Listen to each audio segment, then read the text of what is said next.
bitch, I wanna party like Chris Farley.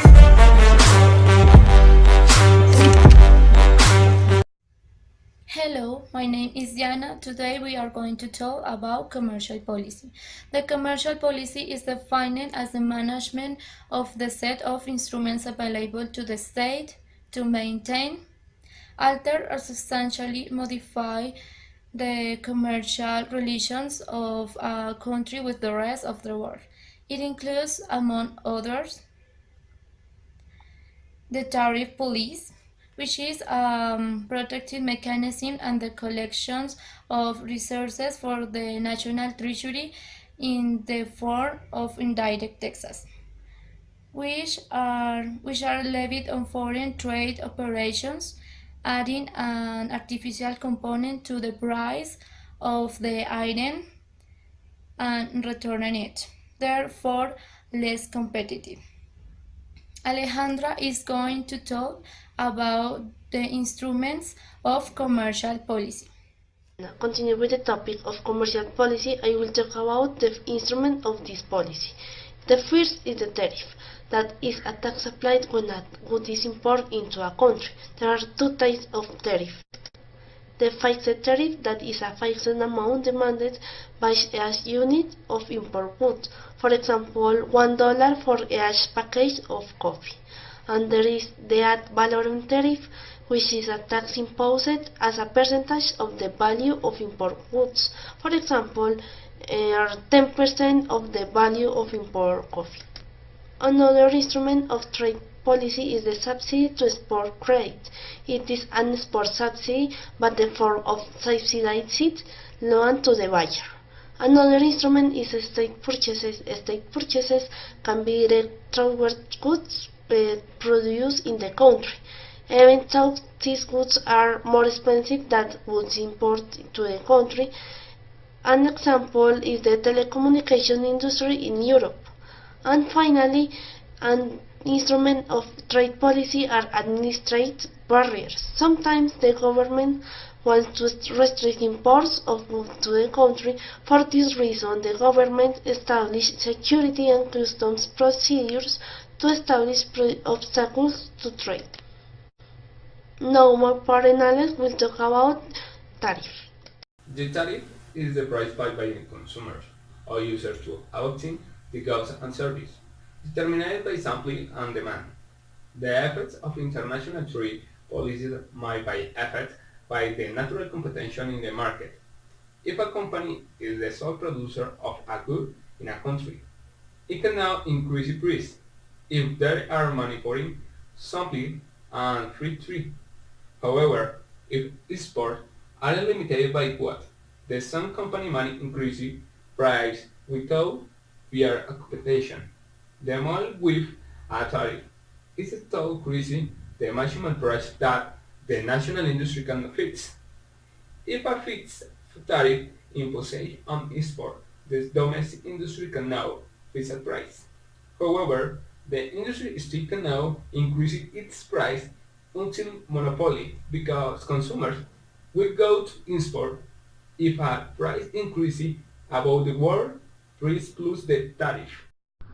Continue with the next question. We will discuss trade policy instruments, especially non-tariff trade barriers.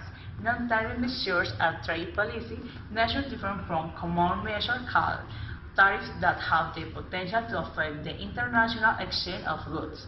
The effect of a non-tariff measure may be the main objective of the policy, quotas or prohibitions, or perhaps only the byproduct of another policy, quality control and packaging requirements.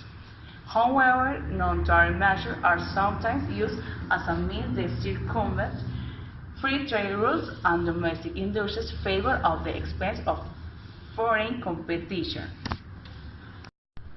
In this case, we were talking about dumping.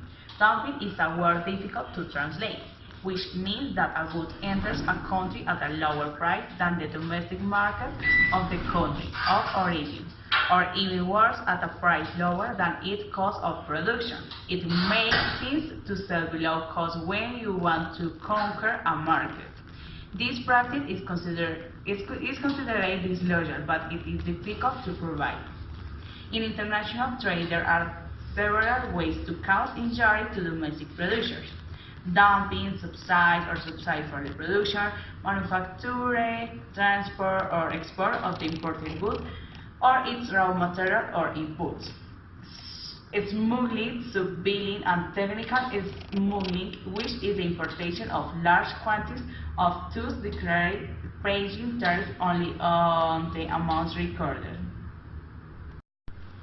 The purpose of the anti-dumping statute, which covers only the first of this practice, is to impose countervailing duties on goods entering the country with price lower than those that apply in the country of origin.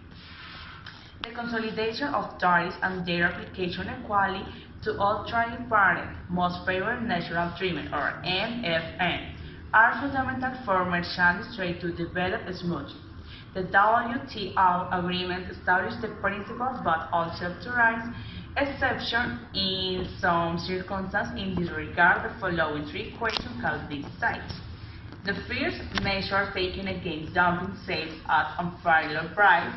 Second, subsidies and special compensatory rights to offset subsidy. And third, emergency measures to temporarily limit imports and made safeguarding the domestic industry. For doping to occur, it is necessary to demonstrate two things. The first, that the important product is manufactured in the country and that is entered at the lower price that the local one bought, that in the country of origin is the sold to the imported at higher value if it for the domestic market. The second, that the entry of this product cause a loss of the national product, a significant percentage of the total of producer, that there is causal relation between imports and domestic production, that is, that imports are disciplined local production. Government reasons to establish controls. These reasons are: 1. To protect domestic companies from external competition. 2. To promote import substitution. 3. To protect nested industries. Thank you.